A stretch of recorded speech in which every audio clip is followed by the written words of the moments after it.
Gül açıp bağı fələk, gözün aydın Fatimə, səslənir huri mələk, gözün aydın Fatimə. Gül açıp bağı fələk, gözün aydın Fatimə, səslənir huri mələk, gözün aydın Fatimə. Ya Hüseyin, ya Hüseyin, ya Hüseyin, ya Hüseyin, ya Hüseyin, ya Hüseyin.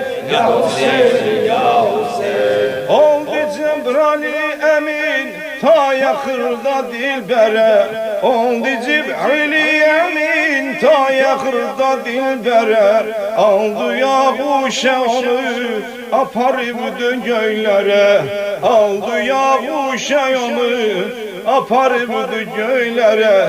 Çıktı ehli Yasiman pişi fazi rehbere, çıktı ehli Yasiman pişi vazi rehbere.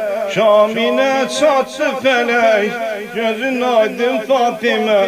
Şamine çattı felek, gözün aydın Fatimə. Ya Hüseyin, ya Hüseyin, ya Hüseyin, ya Hüseyin, ya Hüseyin, ya Hüseyin, ya Hüseyin, ya Hüseyin, ya Hüseyin, ya Hüseyin. Ya Hüseyin, ya Hüseyin, ya Hüseyin, ya Hüseyin, ya Hüseyin, ya Hüseyin. Şadlığım cananedir, bilmeyen bir canedir. Gah gülüp gah ağlasam, demeyin divanedir. Şadlığım cananedir, bilmeyen bir canedir. Gah gülüp gah ağlasam, demeyin divanedir. Ya Hüseyin can, bu mevludun mübarek. Ya Hüseyin can, bu mevludun mübarek. Ya Hüseyin can, bu mevludun mübarek. Ya Hüseyin can, ya Hüseyin can, bu mevludun mübarek. Ya Hüseyin can, bu mevludun mübarek. Ya Hüseyin can, bu mevludun mübarek. Ya Hüseyin can. Şerbeti elde sakla, çeşmidin oğlu payla. Eğer dolarsa gözün, biraz gül sonra ağla.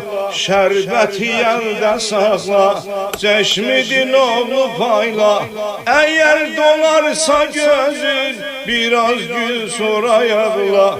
Ya Hüseyin can, bu mevludun mübarek. Ya Hüseyin can, bu mevludun mübarek. Ya Hüseyin can, bu mevludun mübarek. Ya Hüseyin can, ya Hüseyin can, bu mevludun mübarek. Ya Hüseyin can, bu mevludun mübarek.